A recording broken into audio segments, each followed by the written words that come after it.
Aplikasyon.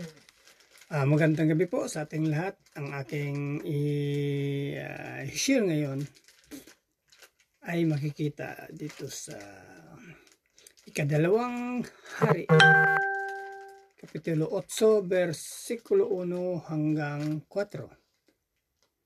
Ito po ang nakasulat. Kinausap ni Eliseo ang ina ng batang lalaki na kanyang binuhay. Dalhin mo ang iyong pamilya at manirahan kayo sa ibang lugar dahil nagpadala ang Panginoon ng tagutom sa Israel na tatagal ng 7 taon. Kaya sinunod ng babae ang sinabi sa kanya ng lingkod ng Diyos. Umalis siya at ang pamilya niya at naninirahan sa lupain ng mga Pilisteo sa loob ng 7 taon. Pagkatapos ng 7 taon, bumalik siya sa Israel at pumunta sa hari para magmakaawa na ibalik sa kanya ang bahay at lupa niya. Habang pumapasok siya, nakikipag-usap ang hari kay Gehazi na katulong ni Eliseo. Sinabi ng hari, sabihin mo sa akin ang lahat ng kamanghang bagay na ginawa ni Eliseo. Yun lang po. Maraming salamat. Purihin ang Panginoon. God bless. Sa mapagpalang gabi po sa ating lahat. Ngayong gabi po ang aking ihahayag ay mababasa sa ikalawang mga hari, chapter 8, verses 5 to 8. Nang isinalaysay na ni Gehazi ang tungkol sa pagbuhay sa patay, dumating ang ina ng batang binuhay ni Eliseo. Pumunta nga siya roon upang humingi ng tulong tungkol sa kanilang bahay at lupa. Nang makita ni Gehazi ang babae, sinabi niya sa hari, "Mahal na hari, ito po ang ina ng batang binuhay ni Eliseo." Ang babae tinanong ng hari kung totoo ang sinabi ni Gehazi, at sinabi niyang totoo nga. Kaya ang hari ay humirang ng isang tao at tinutusan ng ganito, "Gawan mo ng paraang may ibalik sa babae ang lahat niyang ari-arian, pati ang ani ng kanyang bukid, mula nang umalis siya hanggang sa araw na ito." Si Eliseo ay pumunta sa Damasco at doon ay may sakit si Haring Ben-Hadad ng Syria nang mabalitaan niyang nasa Damasco si Eliseo. Inutusan niya si Hazael na magdala ng mga regalo at makipagkita kay Eliseo, ang propeta ng Diyos, upang itanong kay Yahweh kung gagaling pa siya o hindi. Yun lamang po. Amen. Mapagpalang gabi po sa ating lahat. Ang aking pong babasahin ngayon ay mula sa aklat ng ikalawang hari, chapter 8, verses 9 to 12. Kaya pumunta si Hazael kay Eliseo na may dalang 40 kamelyo na kinargahan ng pinakamagandang produkto ng Damascus bilang regalo. Pagdating niya kay Eliseo, sinabi niya, "Inutusan po ako ng lingkod ninyong si Haring Ben-Hadad ng Aram para tanungin kayo kung gagaling pa siya sa sakit niya." Sumagot si Eliseo, "Sabihin mo sa kanya na siguradong gagaling siya, pero sinabi sa akin ng Panginoon na tiyak na mamamatay siya." Tinitigan niyang mabuti si Hazael hanggang sa nahiya ito. Pagkatapos umiyak ni Eliseo, tinanong niya si Hazael, "Ginoo, bakit po kayo umiiyak?" Sumagot siya, "Dahil nalaman ko ang masamang gagawin mo sa Israelita. Susunugin mo ang matatatag na lungsod, papatayin mo ang mga binata nila sa pamamagitan ng espada. Ihahampas mo ang maliliit nilang anak at hahatiin mo ang tiyan ng mga buntis." Amen. God bless po. Magandang gabi po sa ating lahat. Ang babasahin ko po ngayon ay mula po sa Book of 2 King chapter 8, verse 13 to 16. Sumagot si Hazael, "Paano magagawa ng isang aliping katulad ko ang mga bagay na yan? Gayong ako'y isang hamak na tagasunod lang." Sumagot si Eliseo, "Ipinakita sa akin ng Panginoon na magiging hari ka ng Aram." Umalis si Hazael at bumalik sa amon niya na si Haring Ben-Hadad. Tinanong siya ni Ben-Hadad, "Ano ang sinabi ni Eliseo sa iyo?" Sumagot si Hazael, "Sinabi niya po sa akin na tiyak na gagaling kayo." Pero nang sumunod na araw, kumuha si Hazael ng makapal na tela. Sinawsaw ito sa tubig at itinakip sa mukha ng hari hanggang mamatay ito. Kaya si Hazael ang pumalit bilang hari ng Aram. Naging hari ng Juda ang anak ni Jehoshaphat na si Jehoram ng 5 taon ng paghahari ni Joram sa Israel. Si Joram ay anak ni Ahab. Amen. God bless po.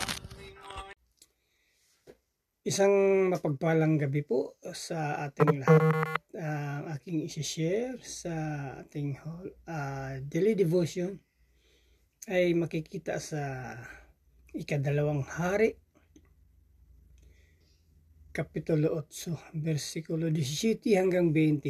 Ito po ay para kay Mera Flor at Yuna Mi. Ito po ang nakasaad. Si Jehoram ay may 32 taong gulang nang maging hari sa Jerusalem. Siya tumira at naghari siya loob ng 8 taon. Sumunod siya sa pamumuhay ng mga hari ng Israel tulad ng ginawa ng pamilya ni Ahab dahil naging asawa niya ang anak nito. Masama ang ginawa niya sa paningin ng Panginoon. Pero dahil kay David, hindi winasak ng Panginoon Juda dahil nangako ang Panginoon na hindi mawawalan si David ng angkan na maghari magpakailanman. Nang panahon ng paghari ni Jehoram, nagrebuild ang Edom at sa Juda at pumili silang sariling nilang hari. Yun lang po. Maraming salamat po rin ng Panginoon. God bless. Hello po, good evening. Ang aking pong Bible verse for today is from 2 Kings chapter 8 verses 21 to 24. Verse 21, pumunta siya sa Sair, dala ang lahat niyang karwahe, ngunit napaligiran sila ng mga Edomita, kaya kinagabihan nagpilit silang lumusot. Ang mga tauhan niya ay nagsitakas pauwi sa kani-kanilang bahay. Mula noon, hindi nasakop ng Juda ang Edom. Hindi nagtagal, nagimagsik din ang Libna. Ang iba pang ginawa ni Jehoram ay nakasulat sa kasaysayan ng mga hari ng Juda. Namatay siya at inilibing sa bayan ni David, sa libingan ng kanyang mga ninuno. Ang humalili sa kanya bilang hari ay ang anak niyang si Ahazias. Ang mabuting balita ng ating Panginoon. God bless. Muli po isang mapagpalang araw po muli sa ating lahat at purihin po ang Panginoon na tayo po ay nakakapagpatuloy sa ating devotion na malaki po ang naitutulong nito sa paglago ng ating spiritual na buhay. So at tayo po ay nasa 2 Kings chapter 8 at natin pong babasahin ay mula po sa 25 to 29. So sabi po dito, si Ahazias na anak ni Haring Jehoram ay naging hari ng Juda noong 12 taon ng pagkahari sa Israel ni Joram na anak ni Ahab. Si Ahazias ay 22 taon noon at 1 taon siya naghari sa Jerusalem. Ang kanyang ina ay si Atalia at apo ni Omri na naging hari din ng Israel. Sinundan niya ang yapak na sambahayan ni Ahab na lolo ng kanyang asawa. Nagkasala rin siya kay Yahweh. Tinulungan niya si Joram na salakayin nito sa Ramat Gilead si Haring Israel ng Syria. Noon ay nasugatan na maluba si Joram at umuwi siya upang magpagamot sa Jezreel. Nang mabalitaan ito ni Ahazias na anak ni Haring Jehoram ng Juda, dinalaw niya ito. So dito po mababasa natin yung maikling paghahari ni Ahazias sa Juda. Na kung tutusin, nasa edad 22 ay namuno po siya. At ito ay napamunuan niya lamang ang Israel sa looban lamang ng 1 taon. At dito po natin makikita na talagang malaki yung impluwensya ng mga malapit sa kanya. So dito po natin mapapansin na yung malapit na ugnayan kaya sa pamagitan ng kasal ay nagdala po kay Ahazias sa maling landas. So ipinapakita po kung paanong na-impluwensyahan yung pagkatao dito ni Ahazias. So talagang grabe po talaga kaya napakahalaga po yung kahalagahan po nung mabuting halimbawa. So dito makikita po natin na sa kabila na si Ahazias ay may posibilidad daw po yan na natuluan ng kanyang ama tungkol doon sa tunay na kalaman sa Panginoon. Subalit na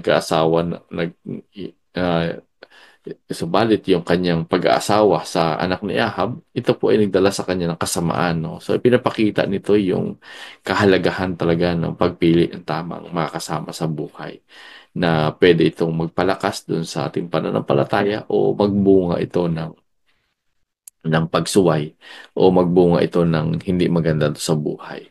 At dito, ay makikita din natin yung pagsunod ni Asyas do sa masamang gawain ng sambahayan ni Ahab ay nagresulta po ito ng maikling panahon lamang ng kanyang paghahari at higit sa lahat yung pagbagsak nito. So dito po makikita natin yung pagsuway sa kalooban ng Diyos. Ito po ay may kaakibat